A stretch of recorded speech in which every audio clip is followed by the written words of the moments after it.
All right, continuing on with Chapter 9 today. Today we're going to be working on Lesson 5, which is introducing exponential functions.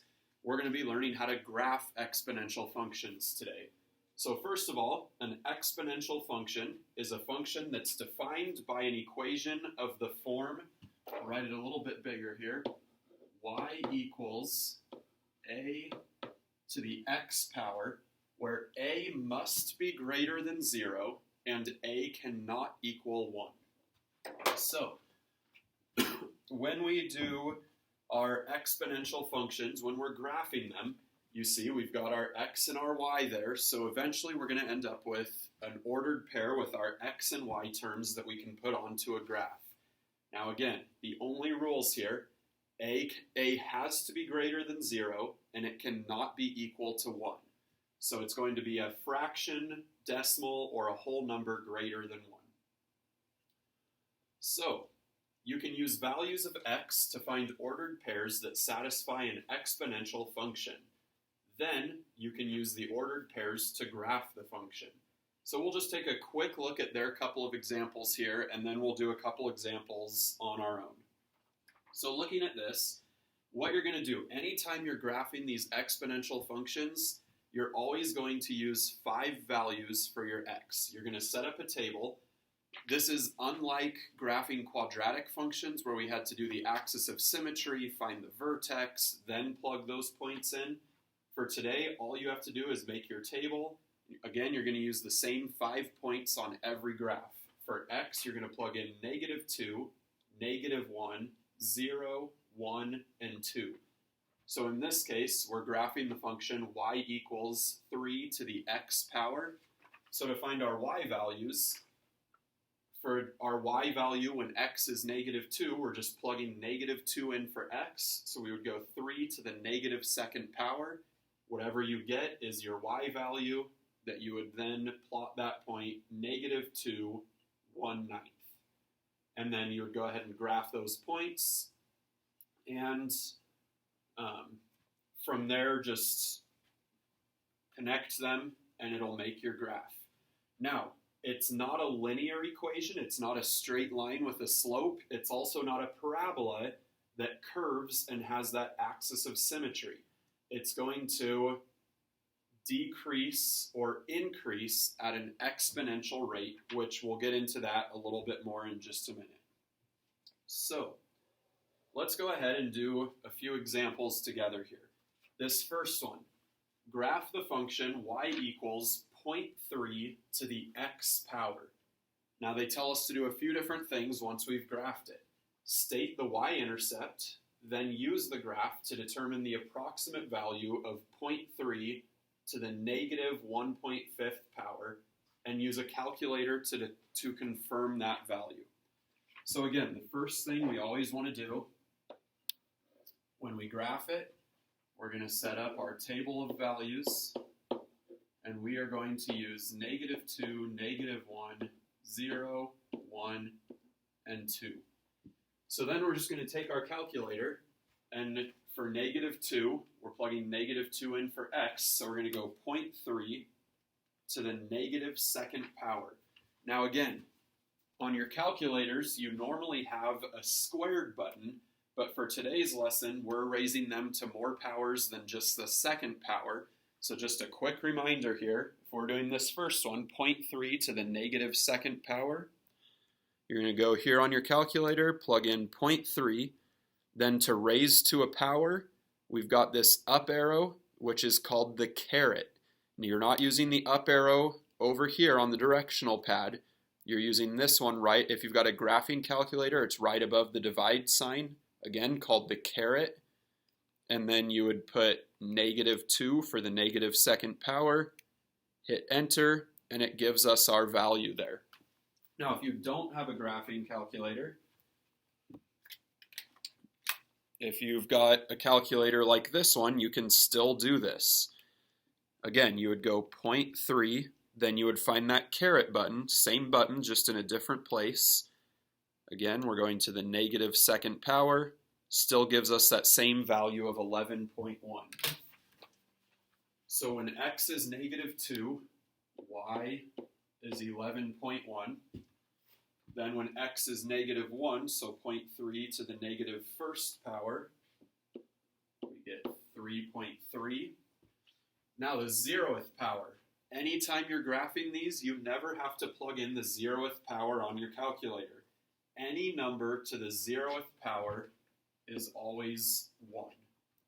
So it doesn't matter whether that number is 0.3 or whether it's 1,576. Raising it to the 0th power will always equal 1. Then to the first power is always going to be whatever that number is, so 0.3. And then squared would be 0.09. So if we go ahead and graph this now, if you notice here, they have the y-axis going up by intervals of 2. So the point -2, 11.1. We'd go -2 on our x, then up 2, 4, 6, 8, 10, 11.1. So right in there. Then -1, 3.3. 0, 1. 1.3. And 2.09. And then we are going to connect our points, and it gives us our graph there. So that's the first part of the answer. Second part, state the y-intercept. The y-intercept you can find two different ways. You can look at your graph and see what is my x value, or what is my y value when x is 0. Or the easier way is just looking over at your graph there. Your y-intercept is whatever that y value is when x is 0. So y-intercept, we would say y-intercept equals 1. Again, you don't put the ordered pair, you just put that y value when x is 0. Then the last part, then use the graph to determine the approximate value of 0.3 to the -1.5 power. So 0.3 to the -1.5 power approximate value. So we would use that squiggly arrow or equal sign, the about symbol, the estimate symbol. So what we would do is we would want to look on our graph and say when x is -1.5, so we're looking right in here when x is -1.5, what is y? Now we know we're going up by values of 2 here. And this is where making sure that our line for our graph is drawn well is very important, because, let's see, I'm going to regraph this, -2, 2, 4, 6, 8, 10, 11.1.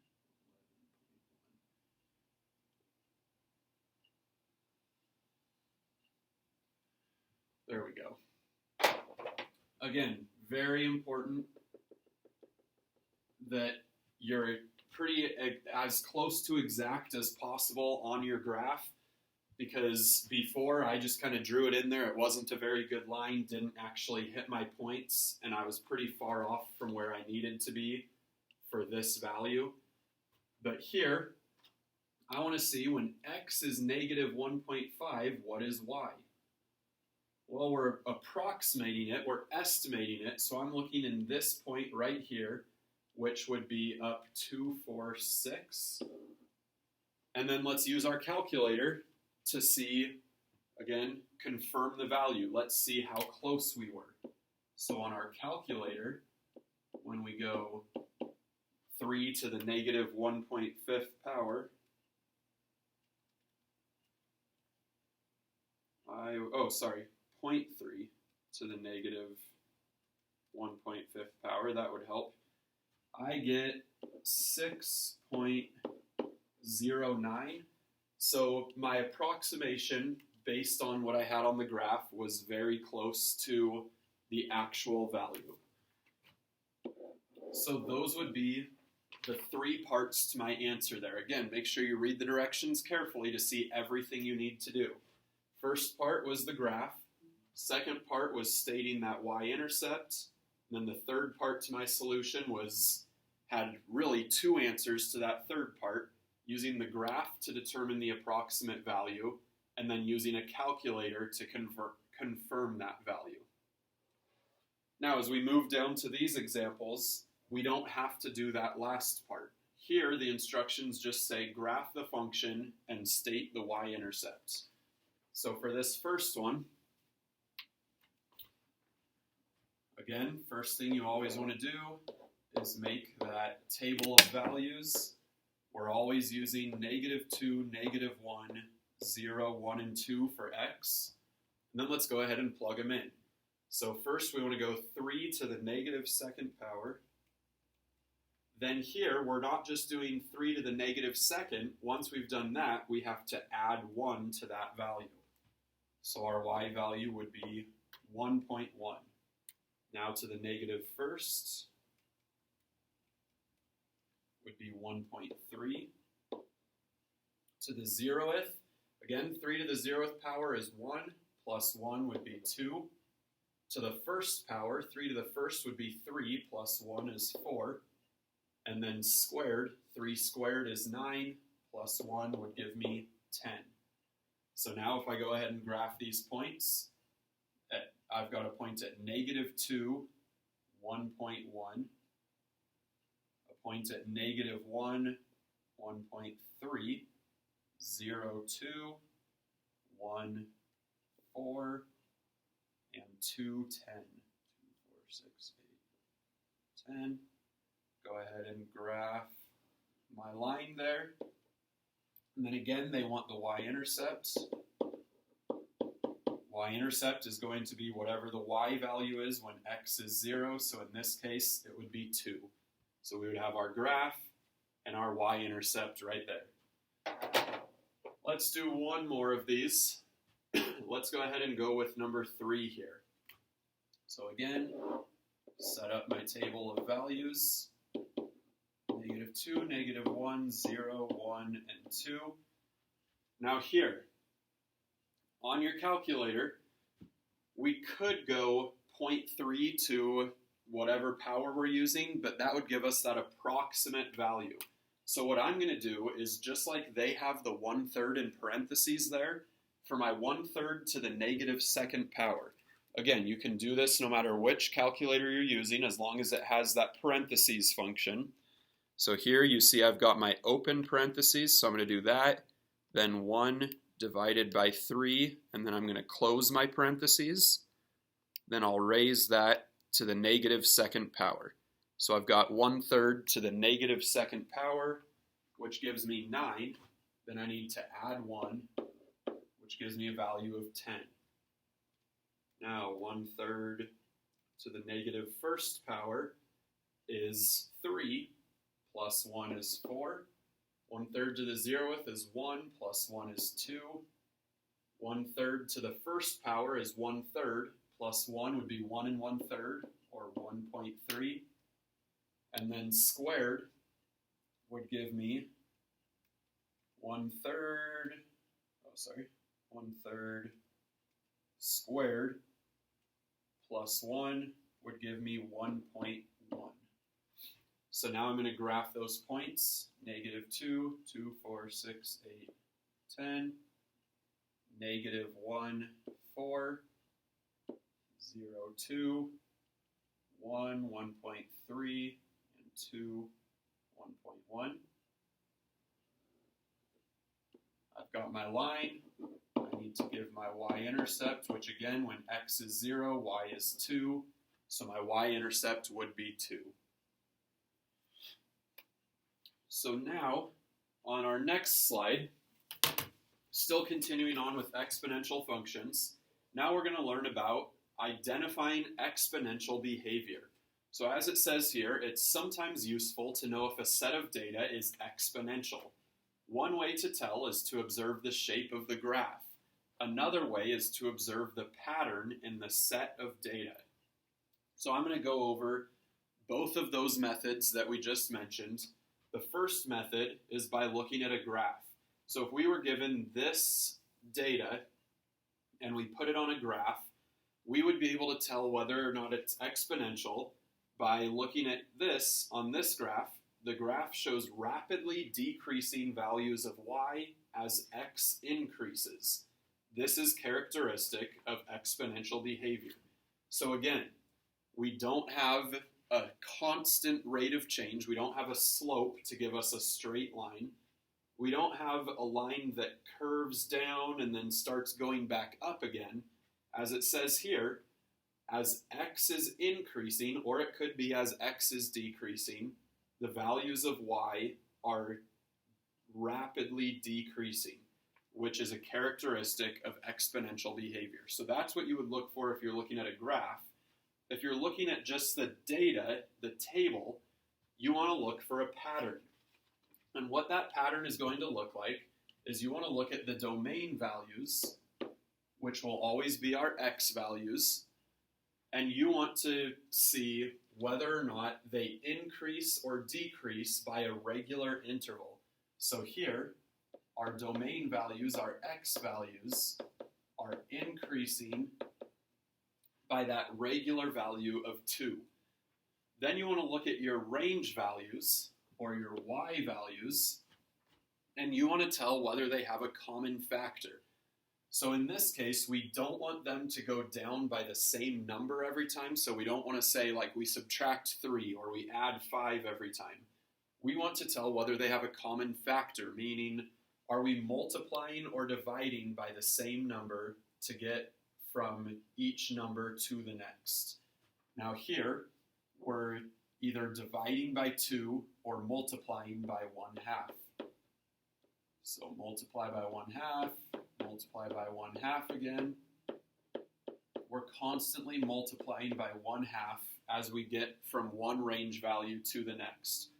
So since the domain increases by regular intervals and the range values have a common factor, the data, we can't say for sure just by looking at the table, but we can say they are probably, or there's a pretty good chance that it is exponential. So let's look at some data and decide whether or not we think that it displays exponential behavior. Now, I don't need you guys to explain why or why not. You guys can just say yes or no. So first thing, we always want to look at domain. Is it going up by regular intervals? Yes, it's going up by 1 every time. So far we're good here. Now we want to look at our range values. Do they have a common factor? Meaning, are they being multiplied or divided by the same number to get from one value to the next?